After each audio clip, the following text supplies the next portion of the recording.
I have lowered the prices. What more can I do? Do you know someone who loves old-time radio, classic TV, or movies? Plan ahead before this deal is gone. Go to oldtimeradiodvd.com. Place your order today. Now that's oldtimeradiodvd.com. You'll be glad you did.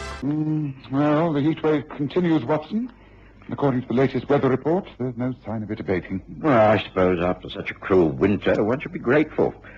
It can't last indefinitely. Look here, Holmes. I have a young fellow working with me. He can take over my practice for a few days. Why don't we get out of London? Get out? Yes. The heat in the centre of the city is insupportable. Let's hire ourselves a pony and trap, pack a few things in a rucksack, and take to the open road. Stay at inns wherever we like, walk, swim, fish. Well, just relax and enjoy the sunshine. We both need to get away, and this is an ideal time. Now, what do you say?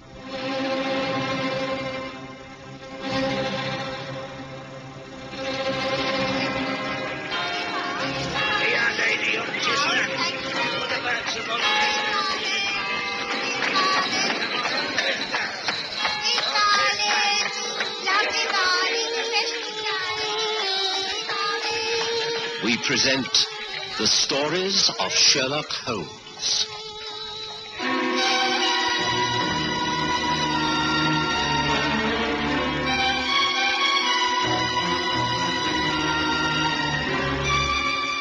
Tonight, David Rensburg's will.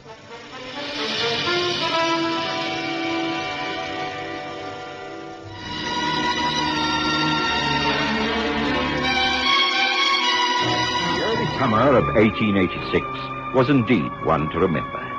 It was one of the hottest, driest times ever recorded for the month of May, and London sweltered. None of us was accustomed to such heat.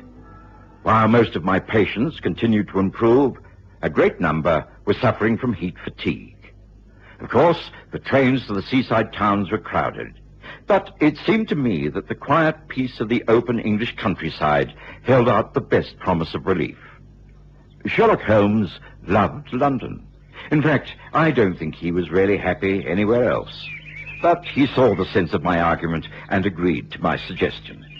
It was easy for me to hire a pony and carriage from the hostelry in Bickenhall Street, and so off we went. Our plan was to simply follow the country lanes through Hertford and Buckinghamshire. Now, you must admit, Holmes, that this is a splendid idea. Just look around. Wild roses are already out in the hedges. Birds are singing. The wild grasses shimmering on the banks each side of us. It's not a cloud in the sky. It is, of course, very beautiful. It's downside better than those pea-soup fogs and the bitter cold of a few months ago.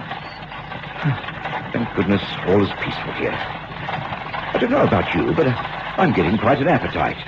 Well, surely you must come across a country inn very soon. Well, according to this map, we're some miles from a village called Little Sutton in the Wold. Well, that may be it down there. What a view. Shall we stop for a few minutes, Holmes? I could do with a breather. Oh, very well. I'll take the reins later. There. Oh, go. Oh, let's get down and stretch our legs. Well, certainly a great sight. An undulating patchwork of different-colored fields stretching as far as the eye can see. Ah, golden corn and sweetest breeze bring peace and quiet to an English heart. You wax very poetic this morning, Watson. I appreciate the tranquility of all that lies before us, but I do confess that to live amongst all this for very long would become unsatisfying. One needs mental stimulation. Oh, I should have thought you had had enough of that to last a lifetime. And thank goodness we've escaped from crime and violence, at least for a short while. Personally, I've seen so much pain and suffering that I could cheerfully... Some travellers are in a hurry. The road is quite narrow. It's got to be pulled off to the side. What was that? Holmes, the driver's lost control. Get me to that horse.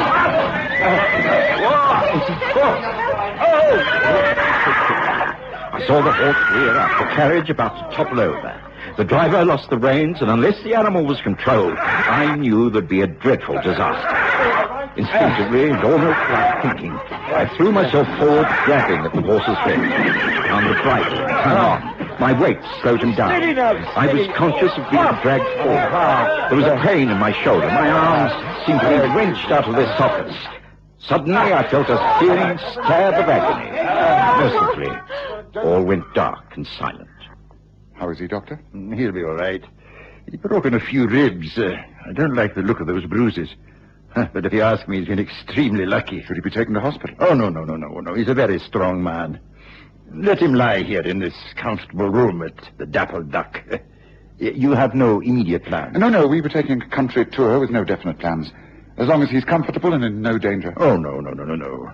He's a medical man himself, I understand. Yes, that's right. Then he will know what attitude to take when he becomes himself again. Just leave him. Let nature take its course. I'll be at the village if you need me at all.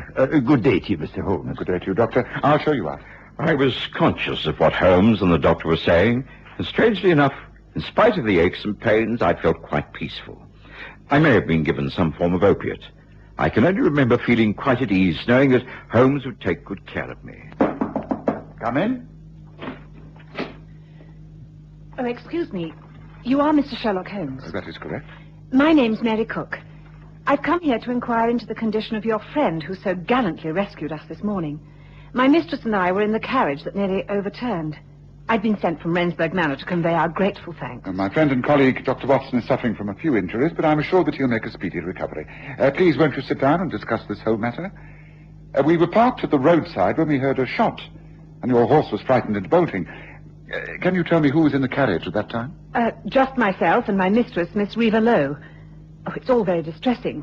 You see, Miss Lowe and I have only just arrived in this country from South Africa. We were on our way to Rensburg Manor. My mistress is an heiress and has been left the manor and all the estates in her uncle's will. Oh, what a dreadful welcome. Are you sure that Dr. Watson's all right? Oh, yes, he's a very tough fellow. He'll pull through soon enough. Has anyone inquired into the shooting incident? Why, no. I assumed it was someone shooting in the woods. Oh, what an unfortunate incident. Yes. Particularly as the bullet from the gun ricocheted off the rocks on the bank where we were standing. I don't wish to add to your anxieties, Miss Cook, but I have the distinct impression that the shot was deliberately fired at either your carriage or ours. Oh, but surely that cannot be. Well, as you are strangers to this country, it would be unlikely that you should be the target of such an attack, and so... You mean someone aimed at you? It is quite possible. I am a man with few friends, but many enemies. Please do not distress yourself on my account. If this was not an accident, you may be sure I shall find out the true cause of it all. Well, thank you for calling, Miss Cook. Convey my respects to your mistress, and assure her that all is well. Good day to you. Within a couple of days, I was feeling more myself again. I'd managed to bandage up my chest to give support to my injured rib cage, but the comfort it gave me was offset by the heat it generated. However, I made progress. There was a goodwill note and a bowl of fruit from the ladies up at the manor, and an invitation to call upon them whenever I was able. For most of the time, I sat in the small back garden of the Dappled Duck Inn under the shade of the large oak tree. Sherlock Holmes disappeared for hours at a time. I was surprised, as he seemed cheerful and enjoying himself no end. Then, on the third day, he suggested a quiet drive up to Rensburg Manor. The mistress of the house, Reva Lowe, received us graciously. Oh, Mr. Holmes, Dr. Watson, how good of you to call. We've been so anxious about you, Doctor. Are you recovering from the accident? Yes, I shall be myself again quite shortly. There's nothing to give concern. Well, I think you're a very brave man, and we are much in your debt. May I introduce you? This is Harley Albright, our family lawyer. How do you do? Little Newman, the Squire of Little Sutton. Mr. Robert Higgins. How do you do? Mary Cook, my companion in the carriage, you already know. She's just as grateful to you as I am. Mary, have we sherry and biscuits to offer our guests? Yes, they're there on the side table. Oh, thank you. Mr. Albright, I wonder if you'd be so kind. But yes, of course. Allow me. I do trust that things will settle down for you now, Miss Lowe. You have inherited these estates, I understand. Under the terms of Uncle David's will, yes. I must say I don't understand it very clearly. In these matters, I am totally in the hands of lawyers. Well, as Squire, I can state most definitely that you couldn't be better represented. Albright has handled my affairs with great skill for many years. Yeah, mine too. Not that a hard-worked farmer like myself has a great deal to handle. I've enough to do trying to make the land pay for itself. I'm sure you manage admirably, Mr. Higgins. If the farmlands about here belong to you, then you've something to be proud of. I've never seen such a green land. Thank you, Miss Cook. I'd like to show you around them sometime, but I think we'd do better to start by calling each other by our Christian names, don't you? Should we not take our refreshments into the garden? It's still so dreadfully hot. There are shady umbrellas under the trees. Can you manage, Dr. Watson? Oh, yes, quite easily, thank you. Allow me to help you, Doctor. And I, too, if I can be of any assistance. I'll be getting back shortly. How about you, Albright? Oh, yes. I have a great deal to do. Perhaps a few minutes in the garden, then back to work. Papers to prepare, you know. Well, that leaves us together, Miss Lowe. I understand you come from South Africa. A most fascinating land. What part do you come from? The Cape? Natal? Natal. My family were amongst the early settlers. This is the first time I've been to England, actually. There's such a contrast. That was a most agreeable visit, Holmes. I think Viva Lowe and her maid companion are delightful. The Squire and Robert Higgins, too, very pleasant. A happy community. Pity we can't stay longer. But I'm quite able to travel. No, Watson. Huh? I said no. You are incapable of enjoying a further holiday and reluctant to return to the heat of the city. I suggest we stay where we are. Holmes, there's more to this than meets the eye. Now, just what are you up to? Why do you really wish to remain here in Little Sutton? I wish to remain, Watson, because I know all is not happy. If I stay, I may put a stop to a miscarriage of justice. I may be able to prevent a murder. I looked at Holmes in sheer amazement. I knew that he longed for the excitement of the city and his routine of continual investigation, but surely, here in the peace of the countryside, he had to be mistaken. But he was quite serious. Oh, yes, I am quite serious. This isn't daydreaming on my part. You see, I've been wondering about that accident. It was caused by a shot from the woods on the other side of the road. It might have been an accident. A poacher, a wild shot at a rabbit, something like that, but I don't think so. It was deliberately fired at that carriage. It could not have been meant for us. No one, not even Mrs. Hudson, knows we're here. While you've been lying down recovering, I've been making a few inquiries. Oh, you mean into the affairs at Rensburg Manor? Yes, I found that David Rensburg died under very strange circumstances. He was found dead after taking a jump whilst out riding one morning. He was alone and there were no witnesses. He was an expert horseman and had cleared that fence most days of his riding life. The horse was found grazing some mile away. Nothing wrong. It must have been an accident. Well, these things do happen. Why should it arouse your suspicion? Because he made a will. It was a most strange one. I cannot find out the conditions, but I think there's going to be some controversy within the next few days. I can spell danger, Watson. I'm a man who deals only in facts, not suspicions, but I smell danger. I had learned never to take Sherlock Holmes' views lightly. He was a man who rarely wasted time, and if he felt the need to stay on down at Little Sutton, then I was quite agreeable. In any case, I was still in great discomfort, and it was easier to convalesce on the countryside than back in the city. But it was some days later before Holmes' fears were confirmed. Miss Reva Lowe called at the inn, and it was in the early evening. I'm sorry to arrive like this, Mr. Holmes, but I took a chance on the fact that you might still be here. May I talk to you in confidence? By all means. Do take a seat. Thank you. I hardly know where to begin. Well, the fact is, since Mary and I arrived up at the manor, things have not been as trouble-free as I should have liked. To start with, the terms of my uncle's will are very strange.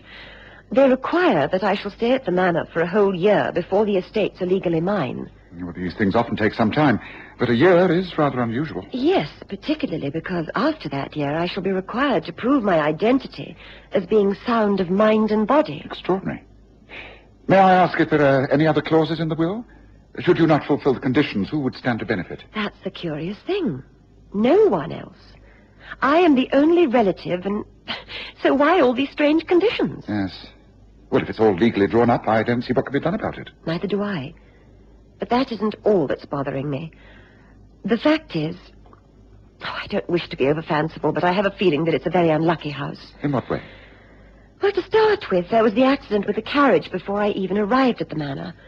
And then, since then, several things have happened, even in this short time. The other day, Mary and I were out relaxing on the terrace, enjoying the sunshine. Oh, isn't this heavenly?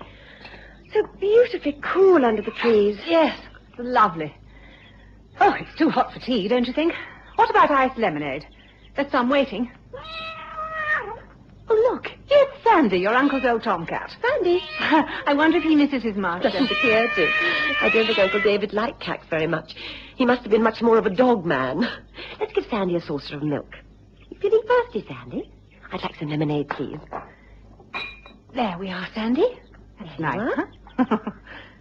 Well, what are the rest of your plans for today? Mr. Albright is preparing some papers for signing. He should be here any moment. Then the Squire and Robert are coming for luncheon. Incidentally, I think Robert is becoming very attached to you. He talks of nothing else. You must be imagining. What is the matter? What's the matter with Sandy? Sandy? He seems to be having some sort of fit. Oh, I think... No. Oh, he's lying so still now. I think he's dead. Oh, no. Of course, Sandy was a very old cat. He hadn't been well, and we were told that he was subject to fits, but the incident was upsetting. We naturally called the servants and retired into the house. The cat was dead and buried in a favorite spot in the garden. Well, I thought nothing more about the incident until noon today. It's been yet again another boiling hot day. Mary was about some duties in the house, and I borrowed her green and white parasol and stepped out into the garden. I wandered quietly across the lawns, returning to the house along the open terrace. I was happy, humming to myself, at peace with the world, when...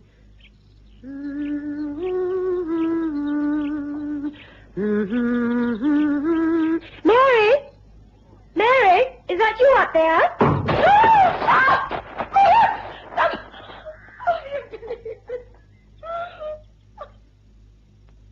It was all over so quickly, Mr. Holmes. I was on the terrace when I thought I heard a sound from above. I looked up at the veranda, and then one of the heavy flower pots containing pink geraniums crashed down towards me. I just had time to jump aside before it broke into pieces on the tiles.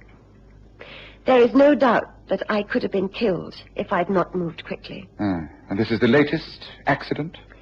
Yes, but now I am sure they're not accidents.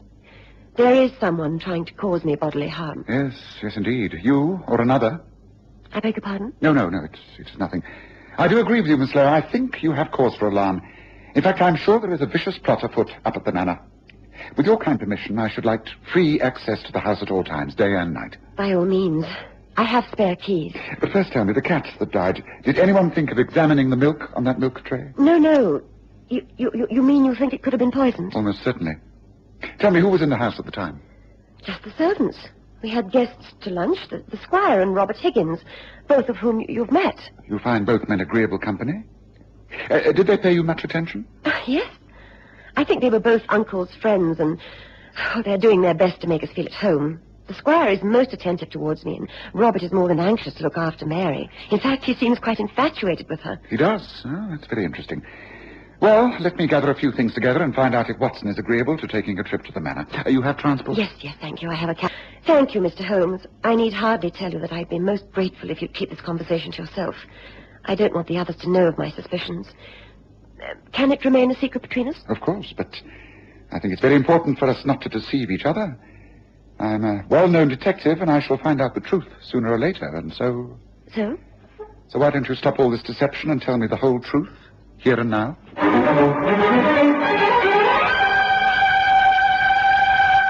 Of course, I agreed to accompany Holmes up to the manor. He didn't bother to explain the circumstances to me. Both he and Reva Lowe were silent for the whole journey. Then, to my surprise, we didn't drive the whole way. Holmes stopped the carriage just outside the grounds. This will do nicely, thank you. Can you get off here, Watson? Oh, all right, if you say so. Here, Mr. Holmes. I think you'll need these keys. They are to the whole house. The largest one is it's the old side entrance. That'll be the safest way in. Oh, thank you. Remember all I have said, and good luck. Thank you. I shall remember. Come on, boy. Come on.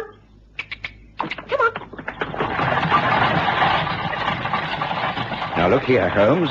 I'm accustomed to being kept in the dark about quite a lot, but I really must insist that you give me some information. How am I supposed to help if I don't know what's going on? All will be revealed to you shortly, Watson. The fact is that I was right. There is a murder planned. So far, a few attempts have been made under the cover of an accident, but those have all failed, and I have reason to think that there'll be a more serious attempt made this very night. Come, we have a long wait ahead of us. The lights were ablaze at the manor, flooding through the open windows and spreading across the lawns. It wasn't easy to approach the house without being seen. We dodged from shadowed tree to thick bush, and eventually stopped near the side of the house. We waited, hearing voices from within. I could tell that the squire, Robert Higgins, and Harley Albright were all present. It seemed to be hours before the guests departed. I'll call on you tomorrow, Mary. That's if I may. Oh, yes, of course. Good night, Squire Newman. Good night. Good night. Come on, dear, let's lock up and good night. Let's go to bed now. I'm really very exhausted. It's the heat, I think. Oh, it'll be difficult to sleep tonight, even with the windows wide open. Oh, listen, thunder. Well, a good storm may break the heat. Come on, let's lock up. Oh, it was a most pleasant evening, don't you think? Come, Watson. The time has come to take up our positions. We enter by the side door and climb the servants' stairs to the bedrooms. Then I'm afraid it'll be yet another long wait. Come. I followed Holmes, and we gained entrance to the house without being seen. To my surprise, Holmes chose to wait in the very small dressing room next to Mary Cook's bedroom. The two ladies retired, and we heard movements as they prepared for bed. Then followed hours of waiting while the storm grew and the welcome rain began. I began to become cramped and irritable. I fear the storm is not to our advantage, Watson. It could make all this a waste of time. Have we not been cooped up here for nothing? Oh, Holmes, I'm in agony. Listen. Someone is out in the corridor. I'm going to push this door open. Holmes, this is Mary Cook's bedroom. Surely if there's danger, we should be guarding Reva Lowe. Shh, quiet.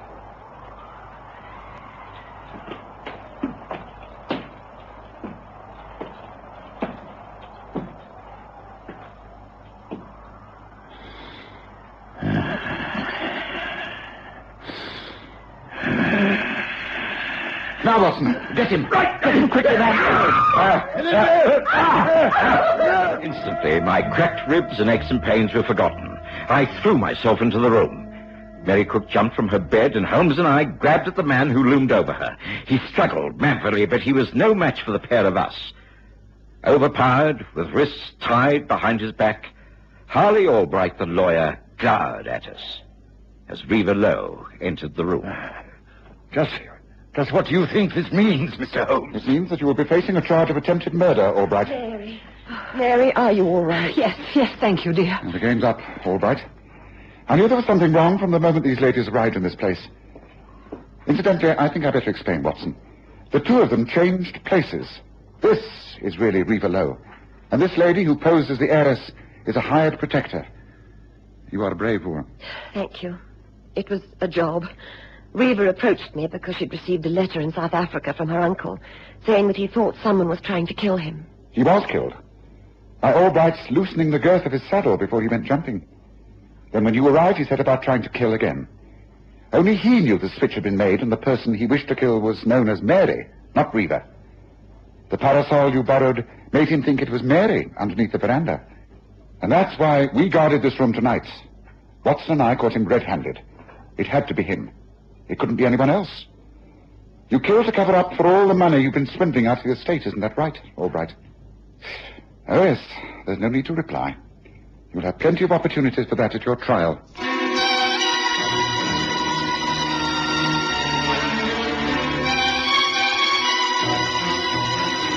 Listen again next Sunday to The Stories of Sherlock Holmes, with Graham Armitage's Holmes and Kerry Jordan as Dr. Watson.